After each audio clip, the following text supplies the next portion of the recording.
Be able to be here and study with you once again. I'm excited about that. I know you are excited as well. I was talking to Logan in the back right before we began, and he was asking me, what are we going to study about tonight? What are you preaching on? And I told him, I feel like I'm down the road on this holiness thing, and there has to be one more lesson that we can get out of the idea of holiness. And certainly there probably is way more than one more. But we're going to spend another week kind of thinking about living a holy life, but this time thinking about the impact that our holy living can have on the people around us. We've talked about God and His holiness, that leading to us thinking about our holiness as He commends us and pushes us to be holy, for He is holy. And so we talked about that last week, and now this week we're going to talk about that now that we're focused on our own holy living, the impact that that can have on the people around us. That's what we all want. Now, if you begin to think about it, and I were to fire out just questions, and I would ask you a question like this: do you want to make or to have an impact for good in your life? Would you like to be well respected by the people around you? Would you want to be respected by them? When you get to the end of your life, would you prefer people to say, here is someone who made a difference? You see, probably all of us will answer yes to questions like that. And there's probably a lot of us that would even make that a goal of ours or a dream of ours, to have positive, good impacts, or to make good, positive, spiritual differences in the lives of people. And that's what I want us to focus on a little bit today. I want us to be thinking about that, because there isn't a one of us that would say, I would prefer just in my life to be a space taker. Just take up space. That's what I want. I don't want to make a difference. I don't want to make waves. I just want to take up space. Nobody wants that. But the reality is there will ultimately be loads of space takers. But as holy people, we can make a difference. So let's talk about that a little bit. Let's talk about making a difference. Let's think about the importance of doing so. Let's begin by thinking about our culture. In our culture, the way our culture says, the best way to make an impact, the best way to make a difference, the best way to influence people, the very best way to do that culturally is riches or popularity or honor of some capacity. If you can be super rich or you can become super popular, those are the people that make the greatest influence on the people around them. Those are the ones who make the biggest impact. That's what culture says. But is that the reality? Now, you can look back probably 25, 50, 100 years even, and you can look up, even in our country, the richest people, the most popular of people, and you'd probably be surprised just 25 or certainly 50 or 100 years ago, how many people you'd find on that list you had never heard of ever. But in the 1950s, they were one of the most popular people of all time. Or in the 1900s, everybody knew their name. But here we are now, no one knows who they are. Because riches and popularity do not make lasting impact. So let's begin to think about what does. In the book of Proverbs, in Proverbs chapter 22, in verse 1, the proverb writer will say, a good name is to be chosen rather than great riches, loving favor rather than silver and gold. It is the idea of reputation. Now let's think about what reputation is. Now again, let's go culture versus biblical things. In our culture, reputation is image. Biblically, reputation is built on character. Now you might say, what's the difference in those two things? Those sound similar, right? Those sound similar. And I'll tell you, there is a profound difference in those two things. I said culturally, reputation is built on image. Biblically, reputation is built on character because the reality is character. Character is what you really are. Image is what people think you are. Those are the two differences. And what we do, certainly in our culture, is we are pushed and prodded to build our image. That's social media in every way. That's the dangers of social media, that I'm showcasing my image, that I'm living for the likes, or I'm living for the shares, or I'm living for the views. I am pushing my image. I want people to think something of me. I'm pushing my image. And culture then says, well, that's your reputation. But when we look up words like that biblically, or we think about concepts like that biblically, God isn't interested in those kinds of things. He's interested in what we really are on the inside. And that is our character. And so a big part of our time tonight is for us to begin to ask the question. And I'm going to bring it up now, and I'm going to bring it up at the end. And maybe it's something that you'll need to meditate about over the next week or couple of weeks. And the question is this: what am I pushing? Am I pushing my image, or am I pushing my character? What am I showcasing? What am I showcasing? Am I showcasing my image, or am I showcasing my character? You see, it's a tough question that we've got to dig into the heart to find. And I'll tell you that God is interested in his people, his holy people, pushing their character, not their image. And so let's talk about how our character of holy living can make a difference in the lives of the people around us. I'm going to give you 4 things to be thinking about tonight. 4 things that I think that holy characteristics that can and will make a huge difference and have a big impact on the people around us. 4 things that we can be thinking about, and the first is this: you speak the truth. If you are someone that routinely and commonly and thoughtfully is pushing to be a truth speaker, you will have a huge impact on the people around you. Now, the flip side of that is the same. If you make the choice to be a lie speaker or a deceitful speaker, that also will have an impact on the people around you.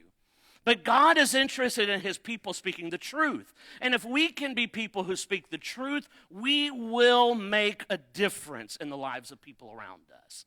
Let's look at a couple of passages in the book of Proverbs. If you brought your Bibles, that's fantastic. We're going to put it to use. If you brought your Old Testament, fantastic. We're only going to put that to use. If you have only tonight brought your book of Proverbs, you have coincidentally caught a break, because we will only be in the book of Proverbs. So Proverbs chapter 17 and verse 7. Excellent speech is not becoming a fool, much less lying lips to a prince. Chapter 25 and verse 14. Whoever falsely boasts of giving is like clouds and wind without rain. And so these 2 passages point to a couple of different things. Number 1, speak with honesty. Speak with honesty. And secondly, keep your promises. You think, culturally, we ultimately struggle with both of those things. Number 1, speak with honesty. Our culture says, generally speaking, and most of the time, that is the right choice. But we are tempted by our culture to think that there are options and opportunities where speaking the truth or being honest isn't necessarily the right choice. We have a culture and says there are some circumstances where speaking the truth is the wrong choice. That the best thing to do is to lie, or the best thing to do is to deceive, or the best thing to do is withhold. And when we live in a culture like that is promoting those kinds of ideas, it becomes very tricky for the holy liver. It becomes very tricky to live in a culture that isn't just promoting truth speaking, but there are circumstances that they will promote lie speaking. And what God wants from his people is people who speak the truth, people who will keep their promises. When I say something, that something is what I will do. When I promise something, that promise is something that I will do. When I give my word to someone, that is a word that I will keep. Now, all of us know, people who are great at that and people who are terrible at that. All of us know. And we're able to then base their reputation on that. The reputation that says, here is someone who can be trusted. Here is someone that I can trust with a promise. Here is someone that I can trust to speak the truth. Versus here is someone who cannot be trusted. And so we already know, because of the impact that it has on us, that if I speak the truth, I'm going to have an impact on the people around me if I live with integrity. And it's a word that I love. The book of Proverbs, again, chapter 10 and verse 9, he who walks with integrity walks securely, but he who perverts his ways will become known. In a lot of ways, it comes down to the question of dependability. Let's think about what holiness is all about. In the last 2 weeks, we've talked a lot about holiness and what holiness is. And what holiness is, for me, is striving to be holy like God is holy. What's God's relationship with the truth? He only speaks the truth. What's God's relationship with deceit or lies? What does Scripture tell us? His relationship is so incompatible with that. Scripture tells us he cannot tell a lie. And so that should remind us of a few things we've talked about over the last couple of weeks. God is light, and in him there is no darkness at all. And so now we have this understanding of, when it comes to my integrity, when it comes to my speaking, I must speak the truth. And if I speak the truth, I'm going to have an impact on the people around me. Secondly, I must be willing to serve others, and to do so with enthusiasm, not drudgery. Enthusiasm, not drudgery. Proverbs chapter 14 and verse 22, do they not go astray who devise evil? But mercy and truth belong to those who devise good. Proverbs chapter 11 and verse 27, he who earnestly seeks good finds favor, but trouble will come to him who seeks evil. You see, most Christians, we have a strong desire to serve God. It is that serve others category that we often struggle with. I'm all about serving God. I'm all about being there for him. But it is this idea of serving others that is difficult. Again, is it hard for us to just look around us even at the people who are servants and the impact that that has on the people around them? Again, we're talking about what it takes to have an impact. Holiness, service to others is what it takes to have an impact. How are we at that? I think sometimes we like to think we're good at serving others. I think that's what we'd like to think. And a lot of times that may be the case. We would like to think it's something we're pretty proficient at.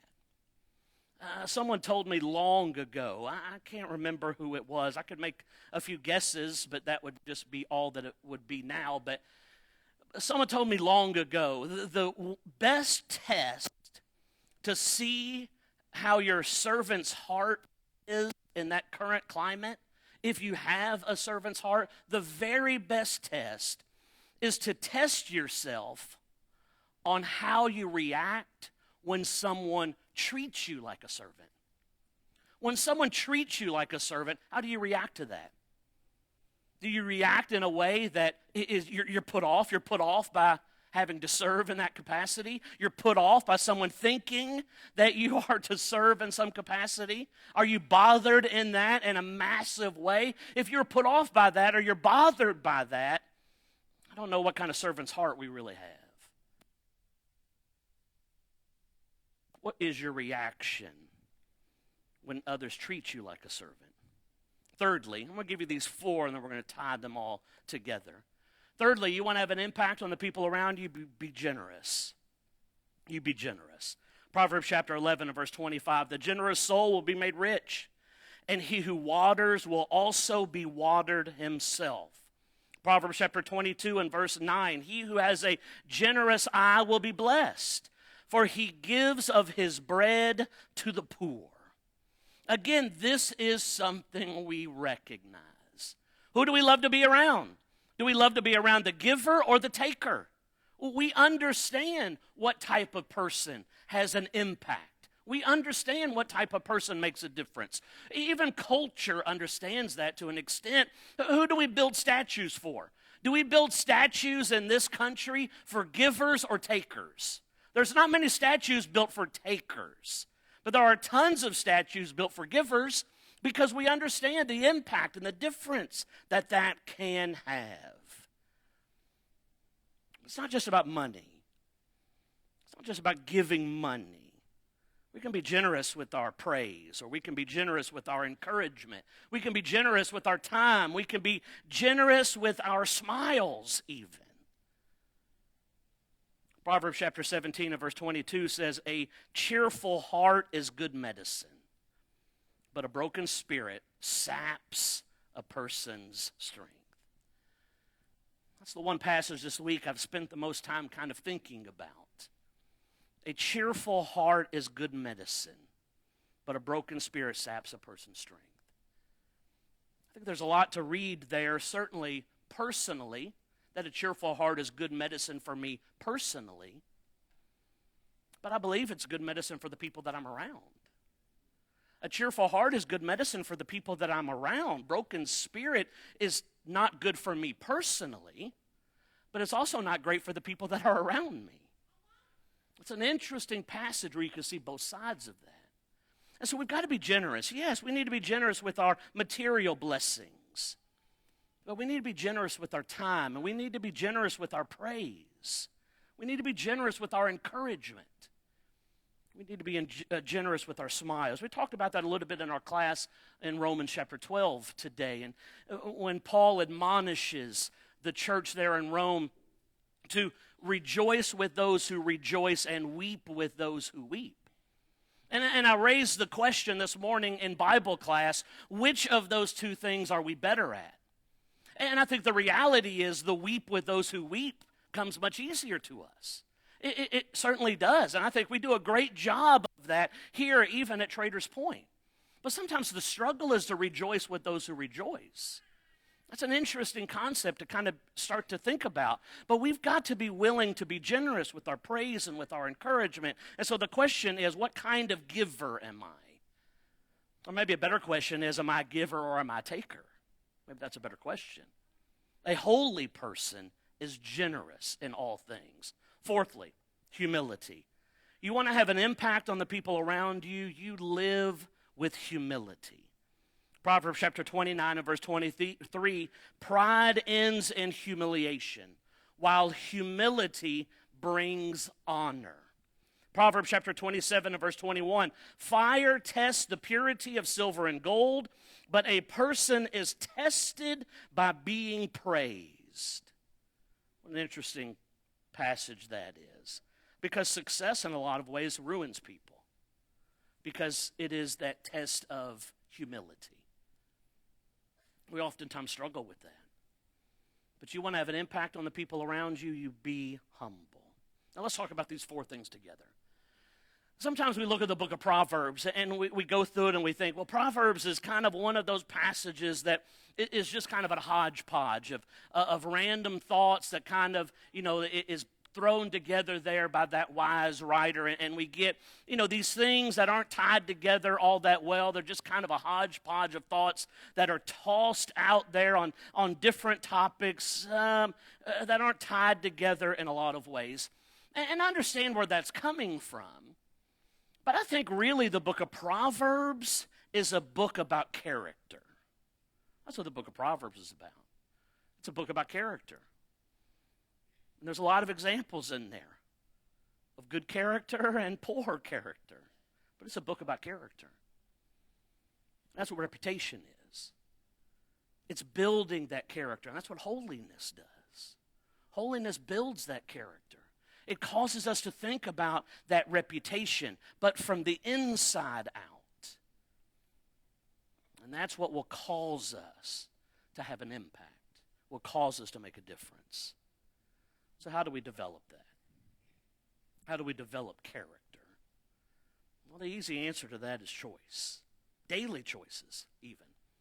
We know and we're aware, we can think of sometimes situations or circumstances in our own lives or situations that we've seen with other people where sometimes the slightest or the smallest of bad or poor choices sink reputation. And we understand it from that side, where bad choices make big differences. And there is a reality to that. But we've got to be able to flip that and to understand that good choices, even those small, daily good choices, to be holy, builds our character and enhances our ability to make a difference. Simple choices. Simple choices on where we go, what we do, who we spend our time with. That was the whole lesson last Sunday. Simple choices on those kinds of things. Simple choices on the types of things that I choose to watch, or the types of things that I choose to listen to, or the types of things that I choose to read or to look at on the internet. Simple choices about what I choose to wear and how that communicates to the people that I'm around, or even the words that I choose to use and how that communicates to the people that I'm around.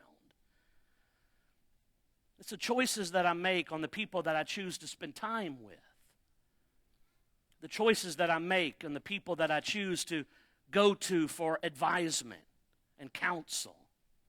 You see, these simple kinds of choices ultimately make profound differences on our character, on our holiness, and whether or not we will make a difference. You see, remember where we started? Who wants to have an impact? Who wants to make a difference? All of us do. All of us want to make a difference. All of us want to have an impact. All of us want that. It isn't going to happen through accruing the most money, or it's not going to happen through accruing the most hearts on Instagram, or accruing the most followers on Snapchat. That's not how you build character. That's how you build an image. That's how you build an image. And God is not interested in image builders. He is interested in character builders. Because that's what holiness is. You think about these things here on the screen. You know, the easy answer, the low-hanging fruit, I'll give it tonight. These four things encompass what Jesus was all about. It's what he was all about. When he was here, walking this earth, dealing with the things that we deal with, he was about all of these things. How often did he speak the truth? All the time. How often was he thinking and focusing on his service to others? Constantly. How generous was he with his words, with his time? Did he ever sacrifice time to serve others? Did he ever sacrifice meals? Did he ever sacrifice rest to serve others? He sacrificed his own life to serve others. There's no question about his generosity. And there is absolutely no question about his humility. And isn't that where we want to be? I want to be like that. I want to be that level of difference maker. That's what I want to be. But ultimately, it's a choice that I have to make. And it's a choice that you have to make. And so as we've, over these last few weeks, really thought about holiness and what it's all about, it comes down in a lot of ways to the focus that I have. how far away from the world that I want to get, because that's where God is. That's where He is. I want to be holy because He is holy.